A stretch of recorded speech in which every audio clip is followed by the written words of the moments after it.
become people, who expend themselves for the sake of Allah. Have a vision in life.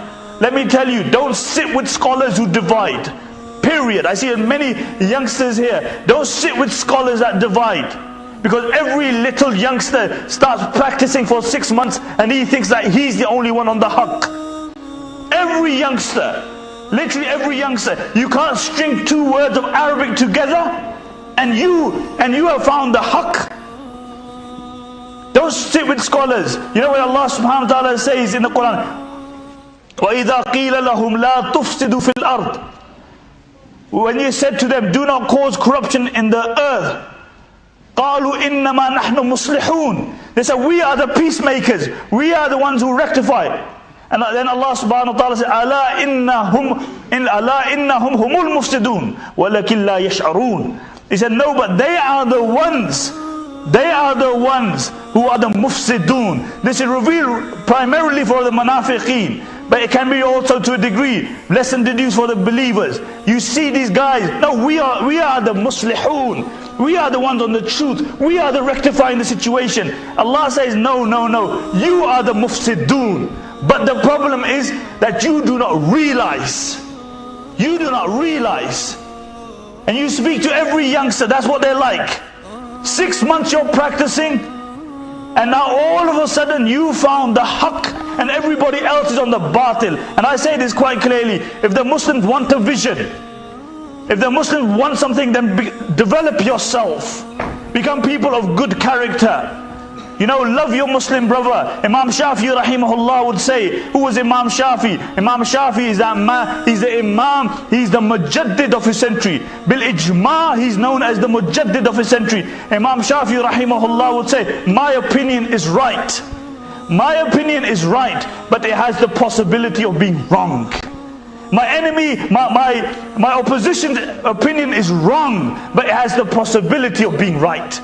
If Imam Shafi rahimahullah could have that kind of humility, then what you on? Then what you on? But this is what happens. Then when you reach 40 years old, you realize that how much time that you wasted in destroying the ummah. You thought that you were muslihun, but you were mufsidun. And in the eyes of Allah, you will find in the day of judgment how you were mufsidun, how you broke up the ummah, how you were just berating other people, how you spent more time berating other people than looking at your own faults. And this is what you see prominent. You go to Canada, they don't have none of these issues. You go to America, they don't have none of these issues. You know why we have it in England? I'll tell you why. Simple. You like it or you dislike it. Because you're low achievers.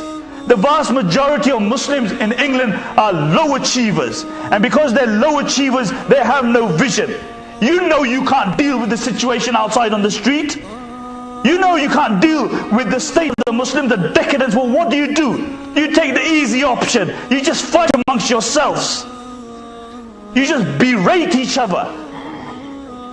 And you see this day in, day out. And we have this new phenomena, the internet, the YouTube, where it's easy to humiliate other people.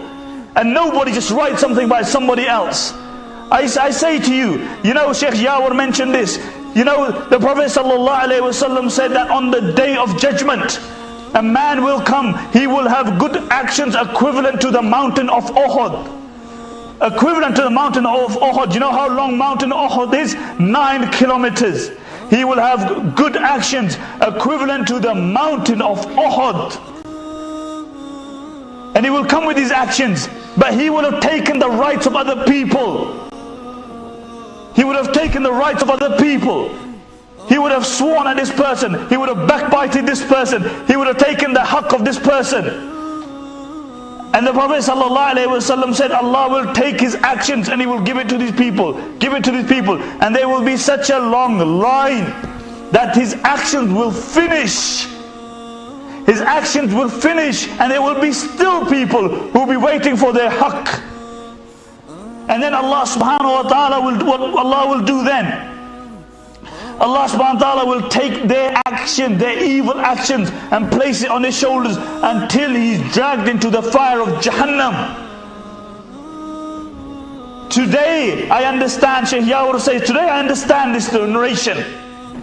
I understand it. All you do is write something evil about some person somewhere, and you press one button, and 100,000 people read that. You have done ghiba. You have slandered that person in front of 100,000 people. 100,000 people on the day of judgment. How will you explain? Why? Because you know what? Your sheikh, your maulana, your peer, your some guy out there told you that you on the haqq.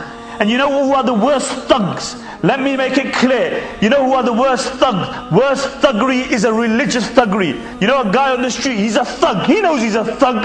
He knows what he's doing is wrong.